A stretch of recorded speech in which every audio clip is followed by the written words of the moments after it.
السلام علیکم ورحمۃ اللہ وبرکاتہ۔ آج کل ہماری بھولی بھالی سنی عوام کو اور حنفی عوام کو بہکانے کے لیے ایک جملہ بولا جاتا ہے کہ ہم تو ان چاروں ائمہ میں سے کسی ایک امام کی تقلید نہیں کریں گے، بلکہ ہم تو اس کی تقلید کریں گے جس کی قبر مدینے کے اندر ہے۔ ہم تو اس کی اتباع کریں گے کہ جس کی قبر مدینے میں ہے، رسول کریم صلی اللہ تعالیٰ علیہ وسلم کی اتباع کریں گے۔ دراصل یہ جملہ کیوں بولا جاتا ہے؟ تاکہ عوام کو غیر مقلد بنایا جائے، یہ چاروں ائمہ میں سے کسی ایک کی بھی تقلید نہ کریں، چاروں ائمہ میں سے کسی ایک کی بھی تقلید کی طرف نہ جائیں اور ڈائریکٹ قرآن و سنت کو سمجھنے والے بنیں، جو کہ ایبلٹی، یہ قابلیت اور یہ جو کہہ لو کہ طاقت، یہ ہماری بھولی بھالی سنی عوام کے اندر یہ موجود نہیں ہے کہ یہ ڈائریکٹ قرآن مجید کو سمجھیں۔ اور اگر یہ تقلید کی طرف نہیں جاتے ہیں تو پھر کئی فسادات لازم آئیں گے، اور قرآن مجید کو ڈائریکٹ سمجھنے لگیں گے تو تقلید کی طرف نہ جانا دراصل یہ قرآن مجید ہی کے خلاف یہ عمل ہو جائے گا، جبکہ یہ تقلید کا ثبوت جو ہے وہ قرآن اور سنت سے ثابت ہے۔ تو لہٰذا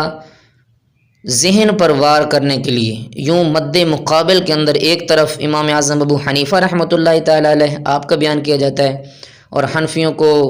ٹاؤٹ کر کے کہا جاتا ہے ہاں جی آپ امام اعظم ابو حنیفہ رحمۃ اللہ تعالیٰ علیہ کی پیروی کرو گے یا اس نبی کی پیروی کرو گے جس نے آ کر تمہیں کلمہ پڑھایا اور جس کی قبر مدینے میں ہے۔ یوں کر کے نا بھولی بالی عوام کو جو ہے وہ اپنی طرف مائل کیا جاتا ہے۔ وسوسہ سن لیں، وسوسہ کیا پیش کیا جاتا ہے؟ امام اعظم ابو حنیفہ رحمۃ اللہ تعالیٰ علیہ کی اتباع بہتر ہے یا محمد الرسول اللہ صلی اللہ علیہ وسلم کی اتباع بہتر ہے؟ جب یہ سوال کیا جائے کسی بولے بالے انسان سے تو لازمی بات ہے وہ یہی کہے گا کہ یار رسول کریم صلی اللہ علیہ وسلم کی اتباع بہتر ہے، لیکن سوال کرنے والے کا یہ سوال کرنا ہی درست نہیں ہے۔ اب اس کا جواب سنیے، اس وسوسے کا جواب کیا ہے؟ یہ وسوسہ عام طور پر تو بڑا خوشنما معلوم ہوتا ہے اور بڑا اچھا اور بھلا معلوم ہوتا ہے کہ ہاں یار اس بندے نے بات تو بڑی اچھی کی ہے، لیکن دراصل یہ وسوسہ بالکل ہی باطل اور فاسد ہے، کیونکہ امام اعظم ابو حنیفہ رحمۃ اللہ تعالی علیہ اور محمد الرسول اللہ صلی اللہ علیہ وسلم کا تقابل کرنا ہی آپس میں غلط ہے، مقابلے کے اندر رکھنا ہی غلط ہے، کیونکہ حضور نبی اکرم نور مجسم صلی اللہ تعالیٰ علیہ وسلم نبی ہیں، اور ایک نبی کا مقابل ایک امتی کو ٹھہرانا اور بنانا یہ دراصل رسول کریم صلی اللہ تعالیٰ علیہ وسلم کی توہین ہے اور تنقیص ہے۔ تنقیص کا معنی کمی کرنا، آپ کی شان کے اندر یہ کمی کرنا ہے۔ ایک طرف نبی کو رکھا جائے اور اس کے مد مقابل سوال کے اندر جو رکھا جا رہا ہے وہ امام اعظم ابو حنیفہ رحمۃ اللہ تعالیٰ علیہ کو رکھتے ہیں، جو کہ خود تابعی ہیں اور تابعی بھی ہیں، لیکن امتی تو اسی نبی کے ہیں نا صلی اللہ علیہ وسلم کے، تو یہ مقابل کے اندر رکھنا ہی یہ عقیدہ ہی باطل اور فاسد ہے۔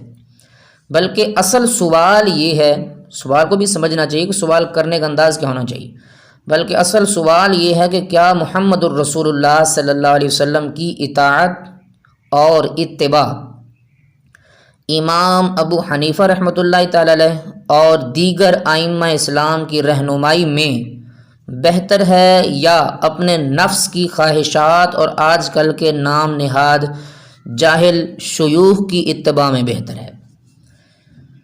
تو اس کا جواب یہ ہے، جواب سماعت فرمائیے۔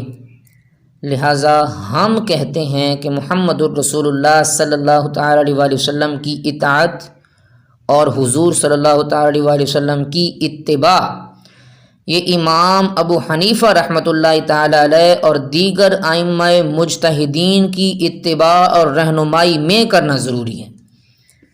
ان کی رہنمائی میں ائمہ مجتہدین جو چاروں امام ہیں، ان کی رہنمائی میں حضور کی اتباع کرنا اور حضور کی اطاعت کرنا یہ لازم ہے۔ ایسا نہیں کہ آپ ان دونوں کو مد مقابل رکھ لیں کہ ان کی کرنی چاہیے یا ان کی کرنی چاہیے، ایسا سوال بنتا ہی نہیں، بلکہ ان ائمہ کی رہنمائی میں ان سے رہنمائی لیتے ہوئے حضور صلی اللہ تعالیٰ علیہ وسلم کی اطاعت اور اتباع یہ ضروری ہے، اور اسی کے اوپر ہی تمام اہل سنت، عوام اور خواص، سلف و خلف کا اجماع اور اسی کے اوپر ہی اتفاق ہے۔ لیکن بدقسمتی یہ ہے کہ آج ہمارے معاشرے کے اندر، یہ ہمارے پاکستان کے اندر، بر صغیر پاک و ہند کے اندر انگریزی دور میں ایک جدید فرقہ پیدا کیا گیا،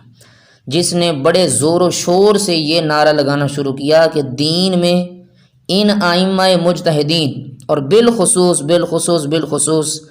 تابعی بزرگ امام اعظم ابو حنیفہ رحمۃ اللہ تعالی علیہ کی اتباع کرنا اور ان سے رہنمائی لینا یہ ناجائز ہے اور شرک ہے۔ اس چیز کا نعرہ اس اٹھنے والے فتنے نے اور جنہوں نے یہ لوگ جو پیدا ہوئے نئی پیداوار، انہوں نے یہ نعرہ لگانا شروع کیا کہ امام اعظم ابو حنیفہ رحمۃ اللہ تعالی علیہ کی پیروی کرنا اور ان سے رہنمائی لینا، ان کی اتباع کرنا یہ شرک ہے۔ لہٰذا ایک عام آدمی کو ان ائمہ اسلام کی اتباع اور رہنمائی سے نکال کر،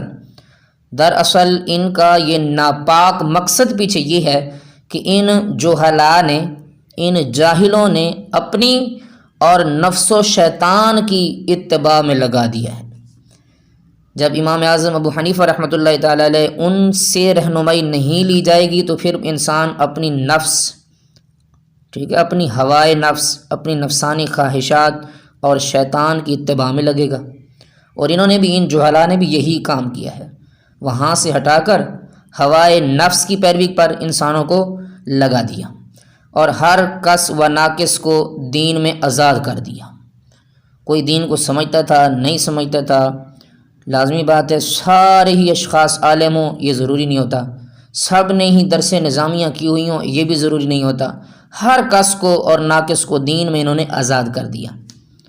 اور نفسانی شیطانی خواہشات پر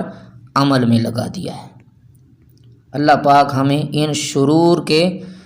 ان شریروں کے فتنوں سے اللہ پاک ہمیں محفوظ فرمائے، ہمارے ایمانوں کی حفاظت فرمائے اور ان اٹھنے والے وسوسوں سے اللہ پاک ہماری حفاظت فرمائے۔ آمین بجاہ النبی الامین۔